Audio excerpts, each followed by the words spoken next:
Space weather has been known to cause power outages and disrupt satellite function.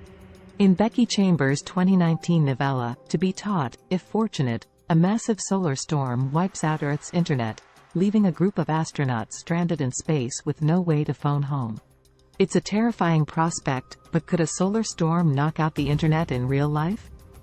And if so, how likely is that to happen? Yes, it could happen, but it would take a giant solar storm. Matthew Owens, a solar physicist at the University of Reading in the UK, told Live Science.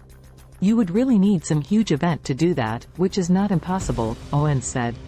But I would think that knocking out power grids is more likely. In fact, this phenomenon has already happened on a small scale. Solar storms, also known as space weather, occur when the sun releases an intense burst of electromagnetic radiation. This disturbance throws off waves of energy that travel outward, impacting other bodies in the solar system, including Earth. When the wayward electromagnetic waves interact with Earth's own magnetic field, they have a couple of effects. The first is that they cause electric currents to flow in Earth's upper atmosphere, heating the air, just like how your electric blanket works, Owens said.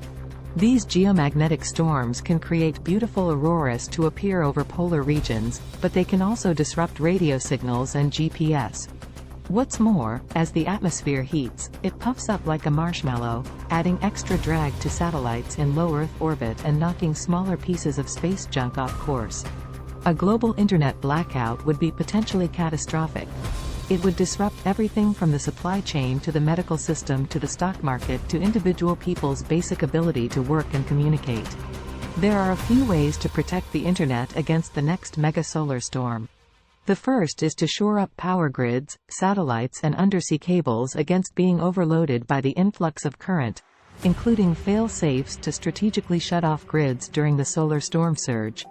The second, less expensive way is to work out a better method of predicting solar storms in the long term. Can we predict solar storms? Solar storms are also notoriously tricky to predict. In part, they can be very difficult to pin down, Owens said. Because while space weather has been going on for thousands of years, the technology that is affected by it has only been around for a few decades. Current technology can predict solar storms up to 2 days before they strike Earth based on the activity of sunspots, black patches on the sun's surface that indicate areas of high plasma activity. But scientists cannot track solar storms the way they follow hurricanes. Instead, they turn to other clues, such as where the sun is in its current solar cycle.